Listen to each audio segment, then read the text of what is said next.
The air is so thick you can taste it. Caracas, 1783. The Spanish Empire owns everything: the land, the laws, the lives of every person breathing this suffocating heat. Speak against the king, you disappear. Dream of freedom, you die. But in a quiet room, behind closed shutters, a woman screams, a baby cries, and in that moment, the empire's greatest nightmare takes its first breath. They name him Simon Bolivar.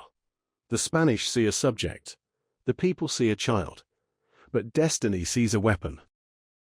This boy will not grow up to obey. He will grow up to burn an empire to the ground. 6 nations will rise from the ashes, and the world will never forget the name of El Libertador. The question is not if he will change history. The question is, at what cost? Chapter 1. The Boy Who Lost Everything. This is the story of a boy who lost everything and changed a continent. Imagine a hot summer day in the year 1783. The sun is strong, the air is heavy and warm. We are in Caracas, a city in what we now call Venezuela, in South America. But back then, life was very different. Spain, a powerful empire at that time, ruled this land. The people could not choose their own leaders. They had to obey. On this day, a baby boy was born. His name was Simon Bolivar. He was born into a very rich family. They had a big house, many servants, and large lands. Life looked easy for this baby. People thought he would live a quiet and comfortable life. They believed he would simply enjoy his wealth. But life had a different plan for him. Think about this moment. A baby cannot choose his future, but his future was already waiting for him. It would not be a quiet life. It would be a life of fire and storm. When Simon was very young, his father died. He barely knew him. This was very sad. But the sadness did not end there. When Simon was only 9 years old, his mother died too. Think about being 9 years old. Most children are playing, learning, and feeling safe with their parents. But Simon felt alone. He was now an orphan. He had a big house, but it felt empty. He had money, but he had no parents. This loss changed him. It made him more serious. It made him think deeply about life. After his parents died, his relatives took care of him. He had family who supported him. But it was not the same. He needed guidance. He needed someone to shape his mind. Luckily, he met a very special teacher. His name was Simon Rodriguez. Rodriguez was not a normal teacher. He did not just teach reading or mathematics. He taught ideas. He taught freedom. He told the young boy stories about ancient Greece and Rome. He spoke about great thinkers and philosophers who believed that all people should be free. Imagine sitting in a quiet room. The sun is setting. The shadows grow longer. The teacher speaks softly.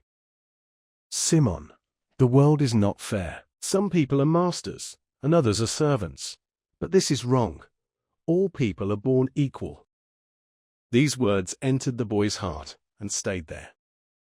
As you listen to this story, remember how powerful a teacher can be. One person can change a life. Simon Rodriguez changed Simon Bolivar's life forever. As he grew older, Simon became intelligent, strong, and confident. He was still very rich. When he was 16, he traveled to Europe. This was a big moment in his life. He went to Spain and saw a completely different world. He saw great cities, royal courts, and the power of an empire. But he also noticed something important. People born in the Americas were not treated the same as those born in Spain. They were seen as second-class citizens. Simon felt this deeply. He was rich, but he was not truly equal. During this time, he met a young woman named Maria Teresa. They fell in love. Soon, they got married. For a short time, Simon was truly happy. He forgot about politics. He forgot about injustice. He only wanted a peaceful life with his wife. They returned together to Venezuela, ready to begin their new life. But tragedy struck again. Shortly after their return, Maria Teresa became very sick. It was a fever, and the doctors could not save her. She died. She was very young. Simon was only 20 years old. Imagine this moment. He is standing beside her grave. The world feels empty again. He had lost his parents. Now, he had lost his wife. He felt completely alone. Many people in his place would give up. Some would become bitter. Others would try to escape their pain. But Simon chose a different path. The pain changed him. It made him stronger. He made a decision that would define his life. He would not live only for himself. He would live for something greater. He looked around him and saw suffering. He saw enslaved people. He saw poverty. He saw a society controlled by a distant empire. And he decided to act. This was the true beginning of his journey. Not just a journey across lands, but a journey of purpose. He was ready to leave comfort behind. He was ready to risk everything. As you listen, remember these words. Orphan, a child without parents. Tragedy, a very sad event. These words describe his early life. But his story is not only about loss, it is about what you choose to do after loss. Simon Bolivar was ready. The boy who lost everything was becoming a man who wanted to win freedom for his people. He did not know how difficult the road would be. He did not know how many times he would fail. But he knew one thing. He could not stay silent. He had to act. The heat of Caracas surrounded him. The mountains stood tall in the distance, silent and watchful. The stage was set. The actor was ready. And the story was about to begin. A story of war, of sacrifice, and of hope. Chapter 2. The Promise Made in Stone. A promise made on a quiet hill in Rome would change the future of a continent. Simon Bolivar knew he needed to learn more. He was not ready to fight yet. He did not understand the world enough, so he returned to Europe. This time, he went to France. It was the year 1804. Europe was changing. A man named Napoleon Bonaparte was rising to power. Napoleon was a general, a leader, a symbol of strength. Simon watched him closely. He witnessed Napoleon crown himself as emperor. People cheered. But Simon felt something different. He admired Napoleon's power, but he did not like what he saw. This was not freedom. This was a new king. And Simon did not want a new master. He continued his journey with his old teacher, Simon Rodriguez. Together, they traveled across cities and countryside. They observed how people lived. In some places, they saw freedom. In others, they saw control and inequality. They talked for hours about history, about justice, about the future. Then one day, they arrived in Italy. They went to Rome, an ancient city filled with stories. Ruins stood everywhere. Echoes of the past lived in its stones. They climbed a hill called Monte Sacro, a quiet place, full of meaning. The sky was clear. The wind was soft. History surrounded them. Simon looked into the distance. Something burned inside him. A purpose. A fire. He turned to his teacher. He raised his hand, and he made a promise, a solemn oath. I swear that I will not rest until my country is free. These were not just words. This was a life decision. He was giving up comfort. He was giving up safety. He was choosing struggle. From that moment on, everything changed. He was no longer just a rich young man. He was a man with a mission, a man with a destiny. He returned to South America in 1807, back to Venezuela, and the mood had changed. People were angry. Spain was weaker now, distracted by wars in Europe, and the people saw an opportunity. Simon joined the movement. At first, he was not the leader. But he was active. He spoke in meetings. He supported the cause with his money. He organized. He inspired. People listened.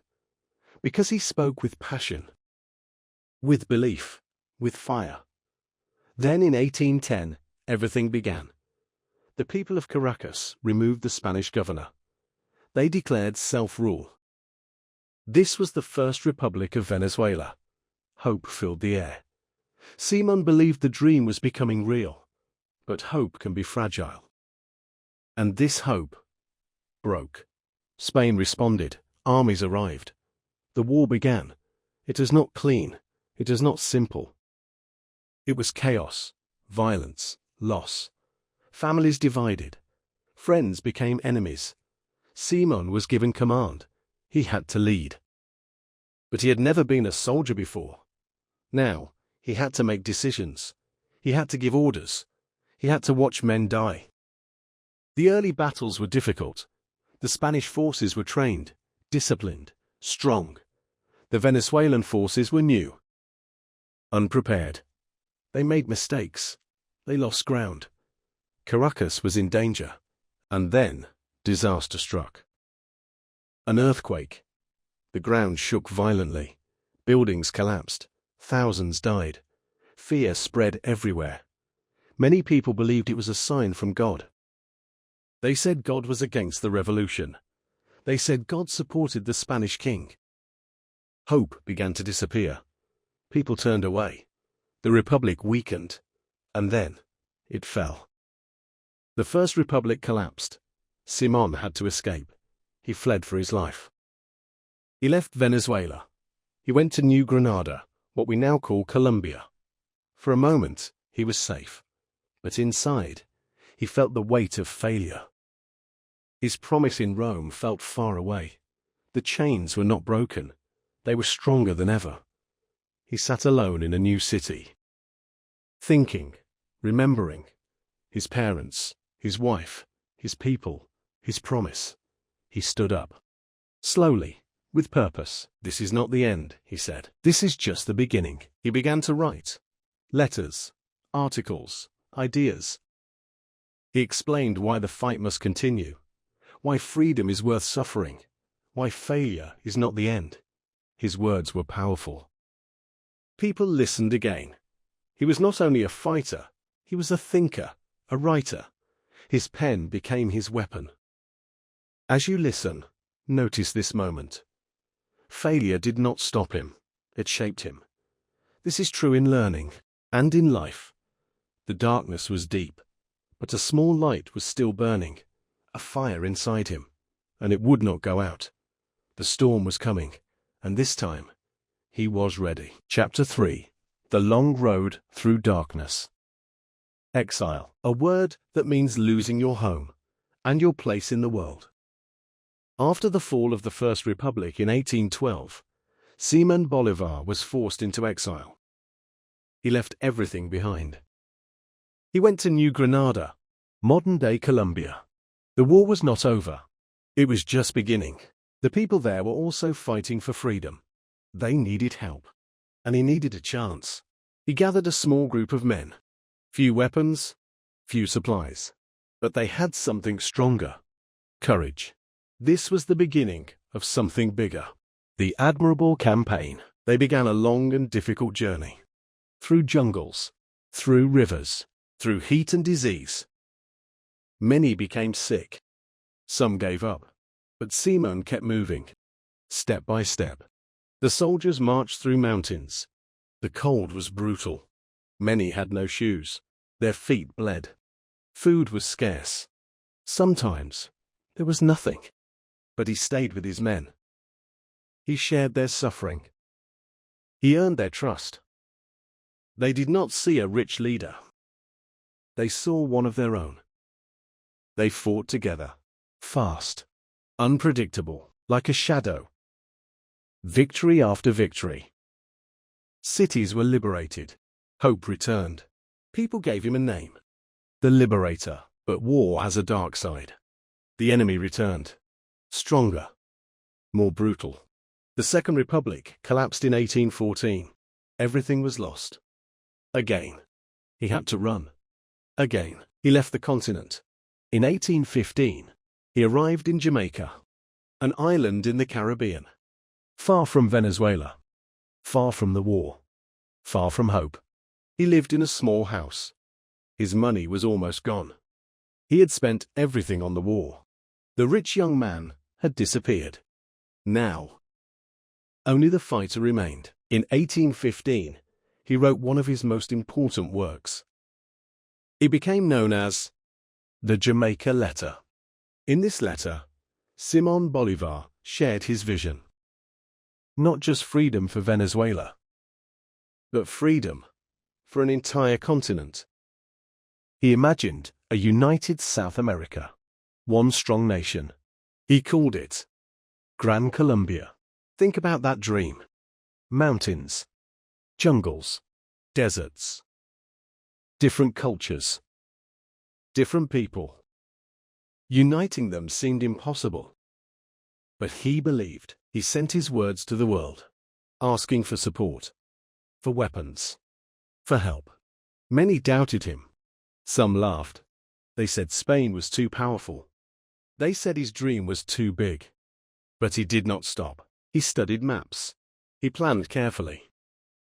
He was waiting for the right moment to return. Chapter 4. The Liberator Rises. The year was 1819. Simon Bolivar made a bold plan. He wanted to cross the Andes Mountains. He wanted to surprise the Spanish army in New Granada. Everyone said it was impossible. They said the soldiers would freeze. They said the horses would die. But Simon said, "We will do it." He did not accept no for an answer.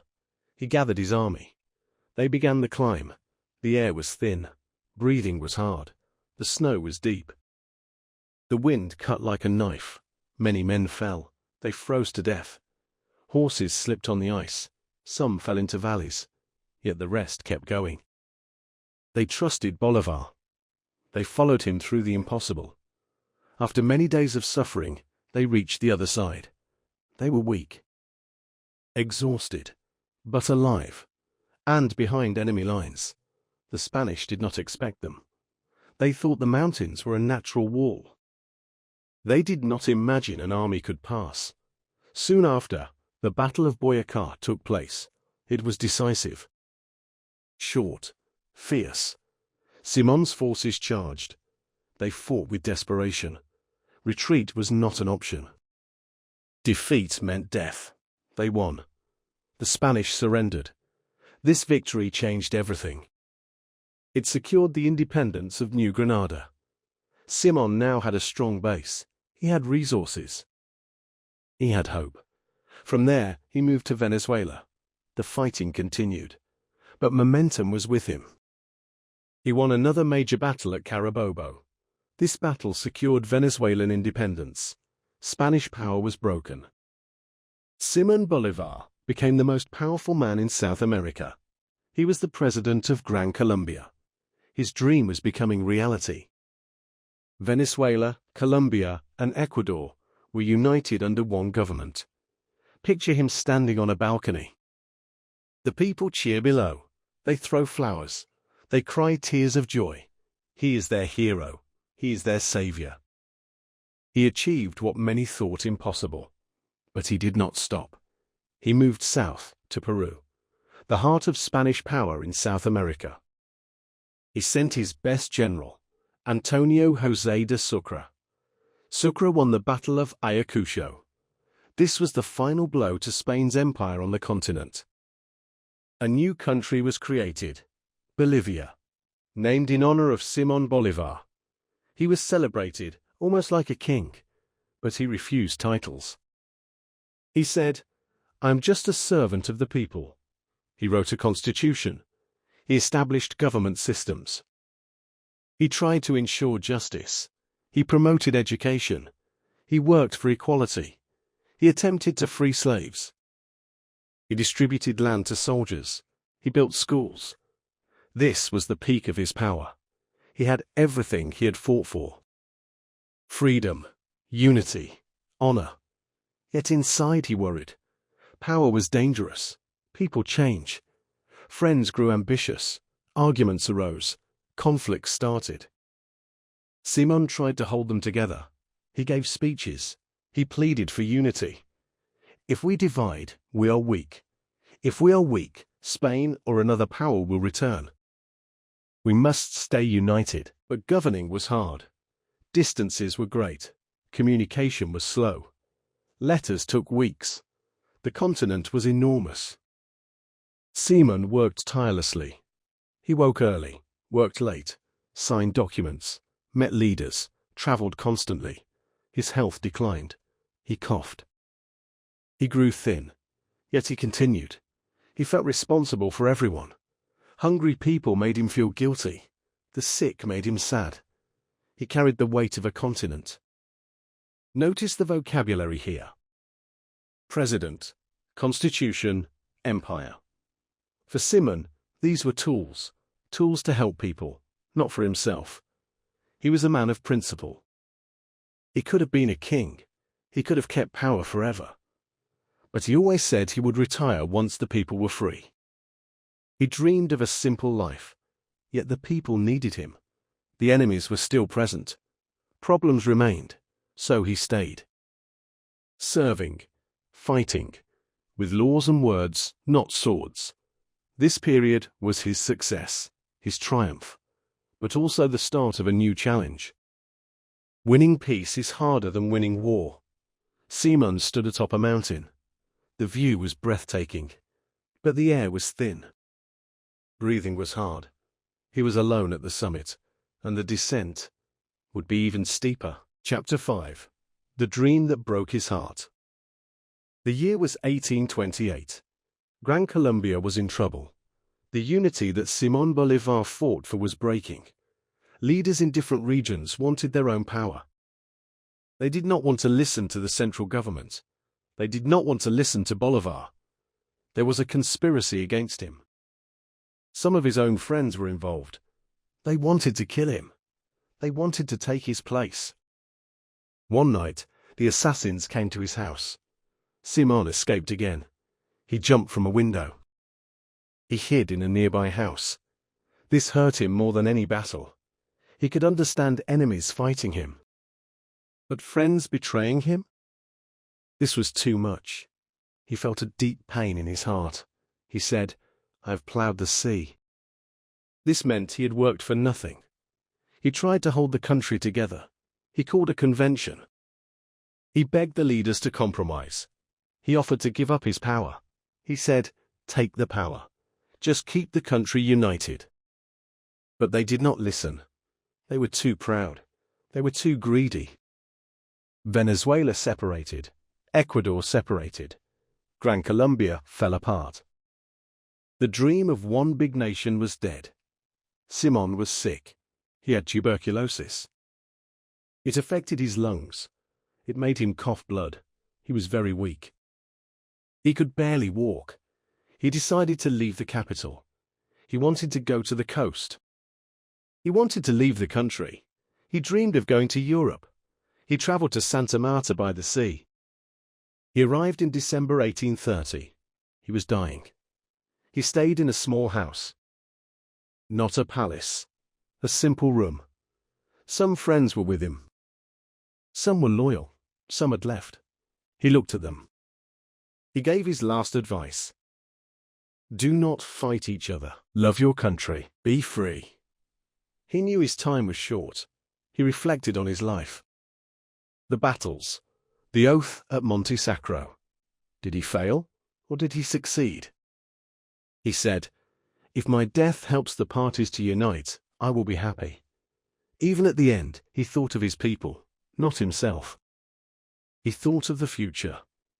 On December 17, 1830, Simon Bolivar died. He was only 47 years old. Young, exhausted, but with honor. When he died, the room was quiet. The sea sounded outside. The man who shook a continent was gone. The Liberator was resting. What was his legacy? Did he fail? Gran Colombia did not last. The countries separated. Many wars followed. But he achieved the impossible. He broke the chains of Spain. He gave freedom to millions.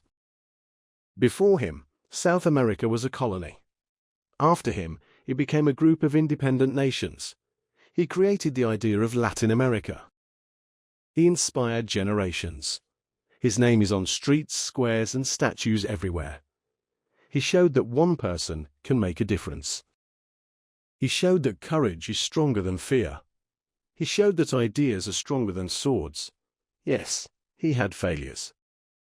Yes, he made mistakes. He was human. He got angry. He got tired. He got sad. But he never gave up on freedom. Think about your life. You have dreams. You have struggles. Sometimes you feel alone. Sometimes you want to give up. Think of Simon Bolivar. He lost his parents. He lost his wife. He lost his country many times. He was betrayed by friends. He died sick and lonely. Yet today, we remember him. Not the people who betrayed him. We remember the man who kept moving, the man who kept the fire alive. This story helps you improve your listening. It also teaches your heart. It teaches resilience. Resilience means you can recover from difficulties. It means standing up after falling. Simon Bolivar fell many times. But he always stood up. That is the lesson. It is not about never failing. It is about never staying down. Your life is your own campaign. You have mountains to cross. Enemies to fight. Maybe fear, maybe doubt, maybe sadness. Do not stop. Keep walking. Keep fighting. Keep believing. One day, you will look back. You will see how far you have come. You will see that the struggle was worth it. Simon Bolivar's life was a storm. But after the storm, the air is clean. After the struggle, there is peace. He gave that peace to his people. You can give it to yourself. Thank you for listening. I hope you enjoyed the story. I hope you learnt new English words. I hope you feel inspired. If you enjoyed this story, don't forget to like, subscribe, and turn on the notification bell. It helps us create more stories. It helps others learn English too. Now I want to ask you something. This is an important question. What is one struggle in your life right now that you will not give up on? Think about your answer. It can be big or small. It can be about learning English. It can be about your job. It can be about your family. Just pick one thing that you will keep fighting for. Write your answer in the comments below. I read the comments. I want to hear your story. Many people will watch this video, but only a few will comment. Be one of them. Share your dream. Share your struggle. Let us support each other. We are all on a journey. We are all learning. We are all growing. Thank you for being here. Thank you for your time. Remember, you are stronger than you think. You are braver than you feel. Keep going. Until next time, stay safe and keep learning. Goodbye.